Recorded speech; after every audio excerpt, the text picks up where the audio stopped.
ان کے لیے مغفرت کی اللہ سے درخواست کر رہا تھا، اے الہ العالمین جو تیرے پاس دنیا میں لوگ پہنچ چکے ہیں، آخرت میں دنیا سے جا چکے ہیں، اے رب العالمین ان لوگوں کی مغفرت فرما، بخشش فرما۔ لیکن کچھ لوگوں نے اس وقت میں بے شمار رسمیں بنا رکھی ہیں۔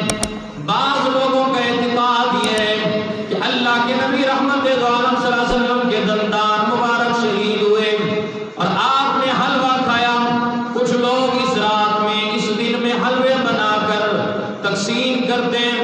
یاد لوگوں یاد رکھو، اللہ کے پاک نبی کے دندان مبارک اس مہینے میں شہید نہیں ہوئے، اللہ کے پیارے نبی کے دندان مبارک شوال کے مہینے میں شہید ہوئے۔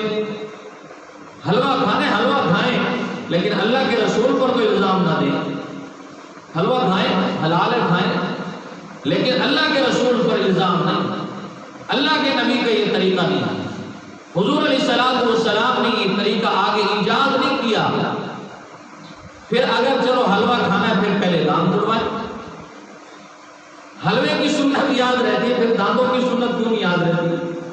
دانت توڑوا کے اللہ کے نبی نے چلو کوئی حلوہ کھایا بھی ہوگا تو وہ دانت توڑوا کے کھایا، تو بغیر دانت توڑوائے کے حلوے کھانے کی سنت یاد رہتی ہے، جہاں سے خون نکلتا ہے وہ سنت کیوں یاد نہیں رہتی؟ اور اسی طرح بعض لوگوں نے یہ اعتقاد بنا رکھا ہے کہ اس مہینے میں حضرت امیر حمزہ سید الشہداء رضی اللہ تعالیٰ عنہ کی شہادت ہوئی ہے، تو ان کے ایصال ثواب کے لیے یہ حلوہ پکایا جاتا ہے۔ حالانکہ حضرت حمزہ رضی اللہ تعالیٰ عنہ کی جو شہادت ہے وہ بھی شوال کے مہینے میں ہے، شعبان کے مہینے میں نہیں۔ تو اگر ایصال ثواب کی کوئی تاریخ مقرر نہیں ہے، اگر کسی کو ثواب پہنچانا ہے پورا سال پڑا ہے، پورے سال میں جب چاہیں جہاں سے بیٹھ کر چاہیں، پہنچانا کس نے ہے؟ بولیے جی، پہنچانا کس نے ہے؟ اللہ نے۔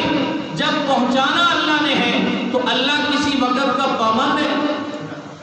نماز کے اوقات کی وہ تو پابندی ہے